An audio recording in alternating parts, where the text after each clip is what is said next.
안녕하세요. 인생의 말리길 책과 함께 뚜벅말리입니다. 오늘 읽어볼 책은 말하자니 일이 커지고 안 하자니 속이 터지고입니다. 소개.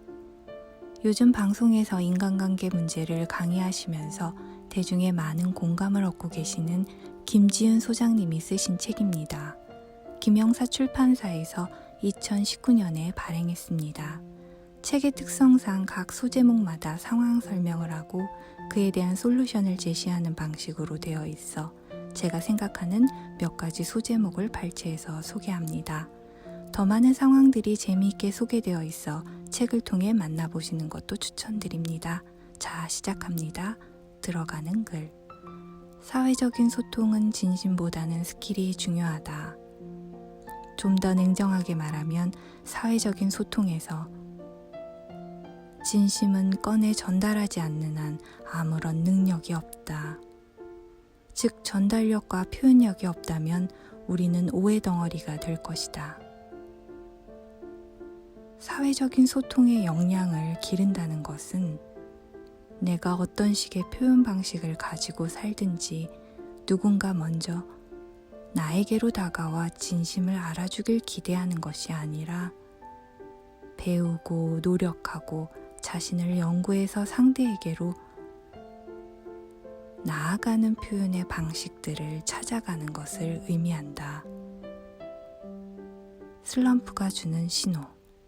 슬럼프가 오는 데는 여러 가지 이유가 있을 것이다. 보통 한 곳에서 일을 한 지 4년쯤 되면 슬럼프가 시작된다고 한다. 반복되는 매너리즘이 슬럼프의 시작이다. 또 일을 하느라 몸 상태가 나빠질 때도 슬럼프는 찾아온다. 만성 피로에 시달리면 슬럼프가 찾아온다. 또 우리 마음의 두려움을 자극하는 일이나 성과에 대한 압박에 시달릴 때도 슬럼프는 찾아온다. 과도하게 스트레스를 주는 관계가 생길 때도 찾아온다.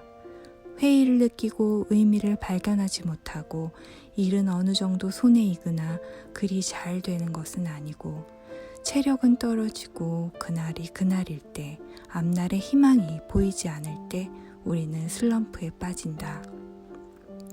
당신은 너무 과하게 많은 것들을 감당하면서 그걸 다 이겨내려고 애쓰고 있군요. 힘든 지 오래됐는데 스스로 쉴 수 없으니 제가 쉬도록 만들 수밖에는 없겠어요. 이제부터 뭔가 마음의 힘을 쭉 빼드릴게요. 자, 이제 슬슬 무력함이 느껴지실 거예요. 이렇게 마음이 주는 메시지로 슬럼프는 시작된다. 슬럼프는 새로운 삶에 대한 또 다른 갈망이다. 지금 이 상태로는 안 된다는 삶에 대한 강한 의지인 것이다. 그러니 슬럼프에 빠졌다면 일단 시간 나는 대로 놀고 먹고 자고 쉬어야 한다. 이대로는 안 돼, 발전이 없어 하고 영어 학원을 등록하거나 자기 개발을 멈추면 도태돼 하며 책을 마구 구입해서 자신을 채찍질하며 독서하는 것은 슬럼프를 빠져나오는데 도움이 안 된다. 자신을 그저 쉬도록 풀어줘야 한다. 우울과 무력이 주를 이루는 슬럼프는 당신이 그간 너무 열심히 달려왔다는 사인이다. 그러므로 슬럼프의 극복은 근본적으로 멈추고 쉬어주는 데 있다. 놀아야 한다. 하지만 목구멍이 포도청인데 어떻게 놀 수가 있나. 그래도 기회되는 대로 의지적으로 짬짬이 놀아야 한다. 그 순간만 재미있는 독. 뒷담화는 할 때는 재미있지만 후폭풍이 만만치 않다. 어디를 가나 이야기꽃을 피우는 그룹은 존재하고 그룹은 나뉜다. 그룹은 크게 두 가지인데 남의 이야기를 하는 그룹과 나의 이야기를 하는 그룹이다. 나의 이야기를 하다 보니 타인의 이야기가 잠시 등장하는 것과 처음부터 타인의 희노애락과 연애사가 도마 위에 올라가는 것은 차원이 다르다. 누군가의 뒷담화를 하지 않으면 대화가 안 되는 사람들은 꼭 있기 마련이다. 뒷담화를 즐기는 그룹에는 들어가지 않는 것이 상책이다. 보통 뒷담화를 즐기는 그룹은 세력이 크다. 그래서 그 그룹에 들어가지 않으면 소외감을 느낀다. 그런데 소외감을 느낄 필요도 고립감의 위기를 느낄 필요도 전혀 없다. 왜냐하면 그들의 모임은 진실하지 않기 때문이다. 심지어 자기들끼리도 돌아가면서 누군가를 씹는다. 얼마나 우스꽝스러운 일인가. 뒷담화를 많이 하는 사람들은 기본적으로 자존감이 낮고 비교의식과 열등감이 많다. 그런 그룹에 끼면 피곤한 일이 너무 많이 생긴다. 아가 어가 되고 가가 나가 된다. 그들은 듣고 싶은 대로도 자기 편의대로 해석해 전달하는 경향이 있기 때문이다. 뒷담화에서 사실을 왜곡하는 것은 필수적이다. 하지만 너무 스트레스 받지는 말자. 나의 의도와 다르게 퍼져나간 일들에 억울해하지 말자. 뒷담화로 뭉쳐진 그들은 어차피 조직의 움직임에 따라 해산하게 돼 있다. 바람에 나는 겨처럼 말이다. 힘없는 모임이기 때문이다. 혹시나 그 집단에 들어가 함께 이야기를 하게 되거든 맞장구 치는 실수를 하면 안 된다. 그냥 미소로 일관하거나 얼버무려야 한다. 혹시라도 누군가가 하는 욕에 당신이 맞장구를 치면 언젠가 그 욕의 대상이 당신이 되는 어마어마한 일이 생길지도 모른다. 우리가 태어난 순서, 관계에 있어서 크고 작은 갈등들이 생기는 이유는 다양하다. 특별히 원한을 진 것도 아닌데 이상하게 불편한 사람, 그 모호한 관계의 원인을 찾는 데는 서로의 출생순위를 아는 것도 도움이 된다. 가족관계는 다른 사회적인 관계와 소통하는 방식에도 영향을 미친다. 흔히들 외동은 이기적이고 사회성이 결여되고 나누는 것을 모르는 단점을 가지고 있으니 애는 꼭 둘 이상 낳아야 한다고 말한다. 그런데 이것은 외동이 가지는 일종의 특성인 것이다. 집안에 아이가 둘, 셋 있다면 문제가 없고 유독 외동만이 이런 고유하고 절대적인 단점을 가진 것으로 간주하면 곤란하다. 양육자의 방식과 가치관, 사회적인 경험들이 이타적이고 배려심이 많은 외동 자녀로 성장시킬 수 있다. 출생순위는 일련의 특성을 형성한다. 이런 특성들은 첫째라 하더라도 동생과 터울이 몇 년이냐에 따라 다르고 형제들의 성별 배치에 따라서도 다르고 부모들의 양육 방식에 의해서 달라지지만 일반적인 특징들이 있다. 데니엘 파페로의 책을 참고하여 정리한 특징은 다음과 같다. 첫째는 책임감이 강하다. 언니 오빠의 역할을 하면서 자신이 누군가를 돌보고 책임지는 경험을 했다. 동생이 구슬을 입에 넣진 않는지, 아이들을 보살피면서 책임감은 강화된다. 대신 책임에 뒤따른 걱정이 많고 상황을 통제하려는 속성이 있다. 더불어 책임감이 강한 만큼 걱정도 많은 것이 첫째의 특징이다. 첫째는 대부분 열심히 일하고 성실하며 긴장을 많이 한다. 둘째 혹은 셋째는 출생순위 자체로 정체성의 혼란을 겪는다. 가족의 사랑을 받기 위해 경쟁 구도로 가다가 자신이 어떤 위치에서 어떤 모습을 해야 할지 몰라 정체성의 혼란이 온다. 대개 중간의 아이들은 관심을 상대적으로 적게 받고 묻어간다. 자신은 옷을 물려 입는데 언니와 동생은 새 옷을 입는다.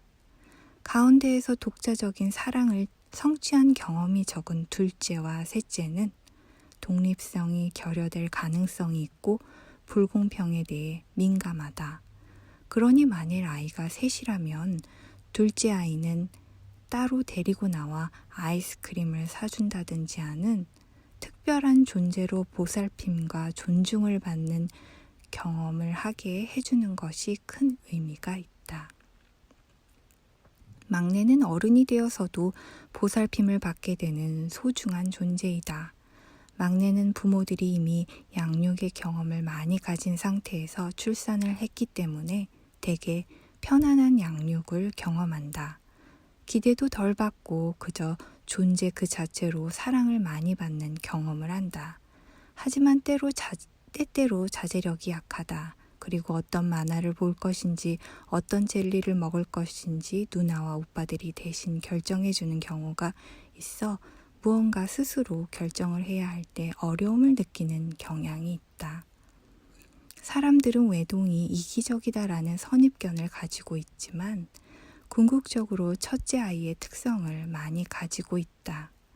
외동은 경쟁하지 않았기 때문에 오히려 관계에 여유가 있다. 외동 아이들을 잘 관찰해보라. 부모에게 나누는 것에 대한 가르침을 받은 외동은 사람들의 편견과 달리 장난감을 잘 빌려주고 과자도 흔쾌히 나누어 먹는다. 허겁지겁 먹지 않아도 자신의 과자가 사라지는 경험이 많지 않기 때문에 여유롭다. 그러나 이불에서 뒹굴고 깔깔거리며 형제들과 친밀하게 지내는 경험을 해본 적이 없고 어른들과만 살았기 때문에 또래와 깊게 사귀는 것도 그들의 과제가 되기도 한다. 이처럼 모든 사람들은 자신의 출생순위 안에서 관계 맺는 특성을 형성하게 된다. 가족의 분위기, 가족 안에서 받았던 메시지, 또래 집단과의 관계, 애정관계, 사회적인 성취감, 자기 유능감이 소통에 전반적인 영향을 미치고 그래서 자연스럽게 또 상당히 흥미롭게 출생 순위도 관계하는데 영향을 준다. 다른 사람은 다 무서워하는 독불장군 점장님을 대하는 것이 그다지 어렵지 않다면 아마도 그 점장님은 당신과 사이가 나쁘지 않은 큰오빠나 아버지의 다른 버전일 수 있다. 만날 자기 마음대로 하는 아빠가 짜증나지만 기본적으로 아빠를 애정하는 마음이 있어. 적응하고 받아들이며 이해하고 있기 때문에 그와 비슷한 사람을 만나면 그만큼 당신의 해석력이 발휘되는 것이다. 또 다른 사람들은 다 귀엽다고 하는 누군가가 당신에게 짜증스럽기만 하다면 언제나 귀엽다고 칭찬받고 또 스스로가 귀엽다고 생각하는 둘째 언니에 대한 깊은 시기심이 이유가 될 수도 있다. 결혼을 앞두고 이런 고민을 하는 사람이 있다. 나이 차가 많이 나요. 괜찮을까요? 그런데 결혼 생활에서 관계와 생활의 질을 결정하는 것은 생물학적인 나이보다 출생 순위가 더 많은 영향을 미친다. 10살이나 많지만 기능적인 면에서 도리어 어릴 수 있다. 연하의 남자지만 관계적인 면에서 훨씬 더 어른스러울 수 있다. 누나 같은 연하가 있고 동생 같은 오빠가 있다. 이혼의 위기를 겪는 부부들도 출생 순위의 특성으로 인해 갈등을 심하게 겪는 경우도 꽤 많이 있다. 막내딸과 장남의 결합은 그들이 모두 유전적으로 우수하기 때문이 아니라 가장 편안함을 느끼는 서열의 조합이기 때문에 잘 어울린다. 그들은 서로가 다른 사람이 어떻게 행동할지를 안다. 비록 그들 사이에 문제가 있을지 몰라도 또 다른 서열을 지닌 짝과의 배합은 더 많은 문제를 야기한다. 인간은 서로를 사랑하든지 사랑하지 않든지 완벽히 이해하는 것은 불가능하다. 단지 상대를 인정하고 받아들일 수 있느냐, 절대적으로 거부하느냐의 차이는 있을 것이다. 누군가와 알 수 없는 이유로 관계하기 불편하다면 출생 순위를 알아보는 것만으로도 작은 변화를 추구할 수 있다. 둘 중 하나가 틀려서 그런 게 아니라 우리가 달리 살아왔기 때문이구나 라고 인정하는 작은 배려가 생기기 때문이다. 말하지 않아도 알기는 개뿔. 사람들은 어릴 때 자신을 키워준 주 양육자와의 소통 방식에서 타인과의 소통을 배워나간다. 그런데 앞집이나 뒷집이나 문을 열고 들여다보면 그렇게 소통이 잘 되고 끊임없이 사랑하며 사는 집은 별로 없다. 아버지들은 기본적으로 침묵의 사나이들이라 엄마와 소곤소곤 다정하게 이야기하지 않는다. 엄마들은 때로 아버지들을 없는 사람 취급한다.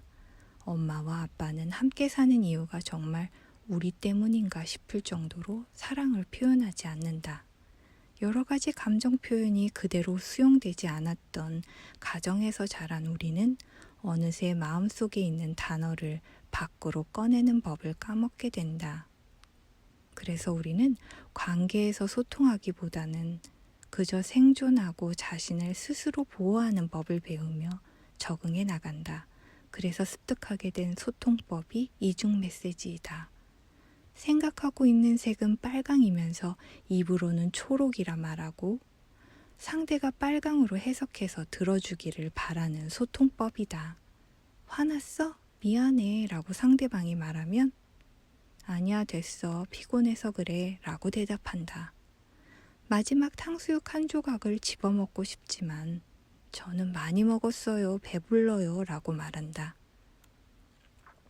며느리들은 주말에는 시댁에 전화를 걸어 시어머니와 서로 이중 메시지 화법으로 놀라운 소통의 신공을 펼친다. 어머니 오늘 댁에 갈게요. 속으로는 정말 가고 싶지 않아요. 애 키우고 일하느라 힘든데 뭘 오니 집에서 쉬어라. 속으로는 당장 오렴. 집 살 때 보태준 돈 잊지 말고. 네 어머니. 그래. 고수들의 대화다. 아내의 이중 메시지와 어머니의 이중 메시지 도합 4중 메시지이다. 새끼를 꼬고 꼰 다음 마지막으로 한 번 더 꼰 메시지의 향연. 4중 메시지의 향연은 남편들이 해석하기에는 너무도 어려운 것이다. 이것이 고부 갈등의 가운데 놓인 남자들의 고통이다. 아내도 어렵고 엄마도 어렵다. 이중 메시지는 서로에게 오해를 불러일으키고 에너지를 빼앗아 간다. 단일 메시지를 사용하라. 그러면 어떻게 단일 메시지 쓰기를 연마할 수 있을까? 첫째는 내가 무심코 쓰고 있는 이중 메시지 화법을 스스로 발견하는 것이다. 피곤한데 괜찮습니다 라고 얘기하는 인사치레부터 화났지만 괜찮아 라고 말하는 고도의 심리전까지 이중 메시지를 쓰는 순간들을 포착해서 인지한다. 둘째는 이중 메시지를 쓰려고 하는 순간 진심을 단순하게 말하도록 노력한다. 먹고 싶으면 먹고 싶다. 가지고 싶으면 가지고 싶다. 자고 싶으면 졸리다.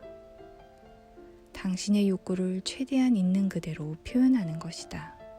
화가 났으면 화가 났고 서운하다 라고 표현하는 것이다.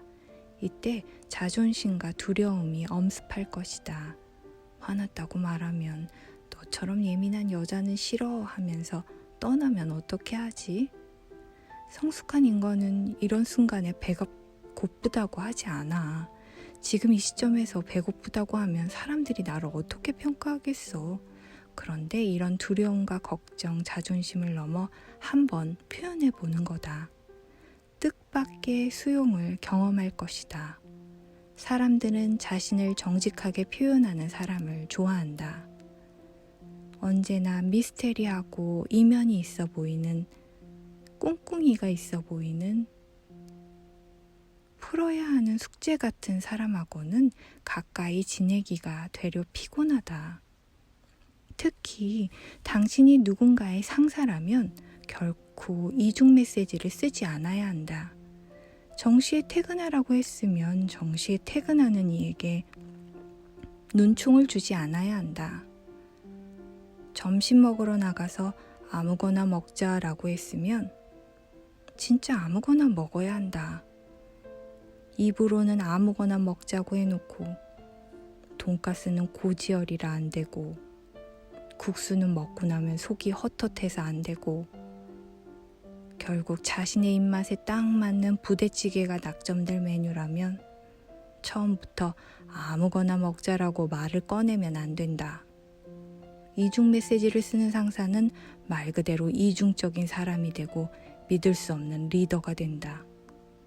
상사들은 일을 하고 조직을 관리할 때 신경 써서 단일 메시지를 쓰도록 해야 한다. 언행일치는 신뢰의 척도가 된다. 애인에게 화가 났거든 그냥 제발 말을 해라. 버티지 말고 그냥 무너져라. 데이트가 무슨 퀴즈쇼도 아니고 말해주지 않아도 내가 화난 이유, 먹고 싶은 것, 가지고 싶은 것을 알아내라고 계속 퀴즈처럼 소통하면 상대는 지친다. 퀴즈쇼는 1년에 한 번 정도면 족하다. 아이에게 건강이 최고라고 이야기하면서 공부하려면 잠을 줄여야 한다는 이중 메시지는 혼란스럽다. 우리의 일상 속에는 이중 메시지들이 참 많다. 체면 때문이기도 하고 상처 때문이기도 하고 인지가 부족했기 때문이기도 하다. 가장 가까운 사람들과 가벼운 것부터 한 발짝씩 단일 메시지를 쓰도록 노력을 해보자. 새끼 꼬지 않아도 되는 일상. 생각보다 편안해서 놀랄지도 모른다. 오늘은 여기까지입니다. 오랜 시간 시청해주셔서 감사합니다.